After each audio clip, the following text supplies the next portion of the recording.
Hey everybody, welcome back to another episode. This will be an exciting one. Finally, the first race against the clock with this bad boy right here.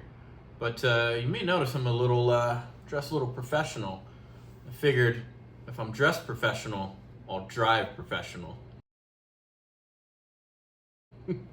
Actually, no, it's not the case. I'm in between meetings and on a lunch break, and really just wanted to get some filming in. Really excited. So we're gonna jump right in. We'll have a recap at the end and a little spoiler alert. This thing is an animal. You'll see what I'm saying. I didn't think that this would be the first one that I do the race against the clock on, but here we are, and you'll see why. So set up a backyard course that will be the same layout that I do for all of the race against the clock. So pretty much every car that I have, I'll see who's the fastest and the most consistent. So already I can tell you this thing, like I said, is a consistent animal. Lots of fun. Didn't think I'd like it this much. Yes, it's an RTR. RTRs are not my favorite, but this thing, I love it. I absolutely love driving it. So we'll jump into that. A little race clip. Hopefully you enjoy my pit crew. She's rad, awesome. And then, like I said, we'll meet back here for a recap and we'll kind of go over it.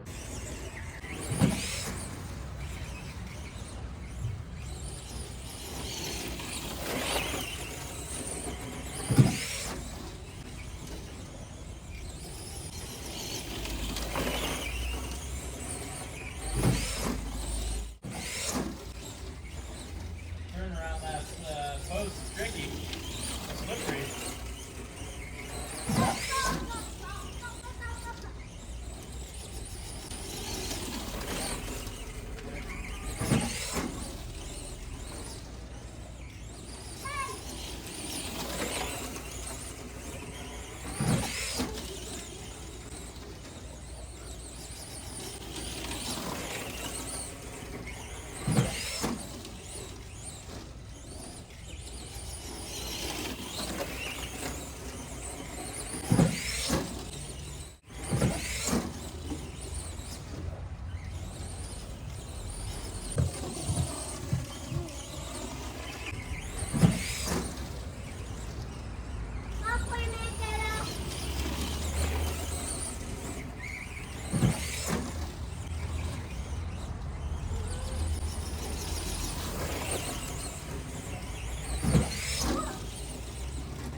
All right, so welcome back. What did you guys think? I was blown away, like I said in the beginning.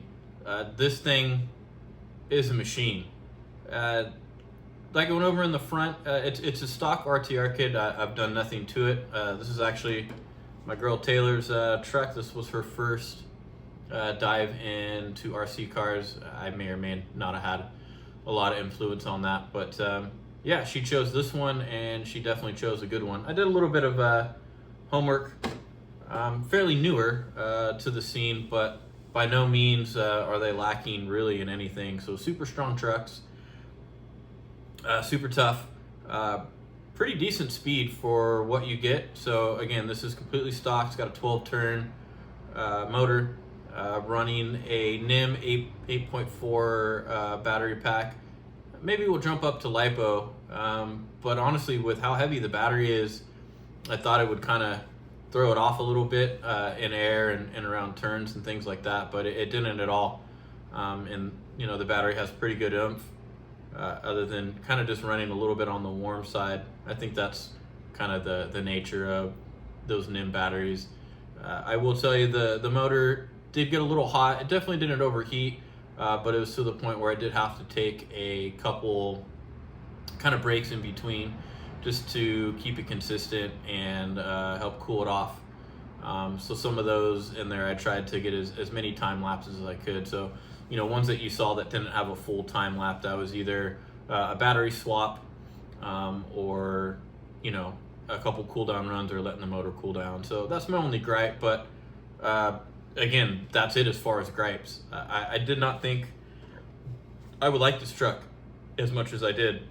I really like building them and kind of setting them up the way that I like, but this truck, I mean, out of the box, I haven't tweaked or done anything. The suspension is set up fantastic. The shocks are great. These tires are fantastic. I mean, the rims look great. The tires are super grippy on grass. It was a little, I don't even call it damp, maybe moist. Such a weird word, moist. But yeah, there was a couple like sections in the shade where the grass was still a little moist, a little wet. We had a rain a couple days ago. So I'm gonna get a leaderboard. I don't have that figured out yet, but I do have an idea of what I want. So I'll have a, you know, like a ranking as far as the fastest lap speed, kind of for those who watch Top Gear. The real Top Gear, not the fake one or the remade one. But yes, you know, I have kind of a leaderboard and kind of display all my RC cars and see which one is the fastest. So as you guys saw, I was blown away. I think there was one 727, which I think was the fastest lap. A couple 748s or 758s, but as you guys can see by the time, this thing is super consistent. You know, it really goes down to how good of a driver you are. And I did notice, you know, just with any type of NIM battery or any type of battery, it did kind of wean off a little bit as it lost a little bit of power. But for the most part, it was a consistent animal. Easy to drive, super easy to drive. It makes you look like a semi-pro or a semi-professional. Again, just still even using the stock remote that came with it with no modification. So I think the suspension and the tires really have a lot to play with it. This, I mean, is probably one of the better feeling suspensions. I would put it up to par with the Turbo Scorpion, though I haven't taken that thing on the track yet. I do, I'm super excited. I think this will be a hard one to beat. I think the ones that will come close to it or give it the best run for the money are the probably the Kyosho truck, and more than likely right now the Turbo Scorpion. I think those are going to be the biggest contenders as far as consistency in time and speed around the track. So this one is cool. You can convert it to a four-wheel drive kit. It has a whole like extra accessory kit that you can buy. It's already ready to go. So you saw in the beginning clips, I kind of just went through the specs a bit. This is just fresh out of the box, motor broken in, 2-wheel drive, and like I said, 8.4 NIM battery pack. So for people who want to get, into the hobby or don't like building them but like playing with them, I think this is great from the novice to the mid experience to all the way up to pro. I mean, I dare say that, I like playing with this more than I did some of the other cars that I have as far as trucks go, that's for sure. So I hope you guys enjoyed that one, and it was really fun getting that out. I can't wait to get the other cars on the track, and hopefully in the next race against the clock video I have, I'll have that leaderboard all figured out so we can start seeing where they're at. But yeah, jot it down, let me know what you guys think, if you guys have one of these, if you own one, if you're looking at one, what you think, and how you like the race against the clock video. I enjoyed it and can't wait to do more. So I hope everybody is having a good one out there and everybody is staying safe. Other than that, thank you guys very, very much. I want to thank all the new and current subscribers. Definitely didn't think people would like the content as much as they did, but you guys are definitely great. So thank you to all the new ones that are coming in, and then my regulars. Really love chatting with you guys. So you're not out there playing with the RC cars, get out there, get them off the shelf, dust them off, get them dirty, have some fun, and we'll catch you guys on the next one.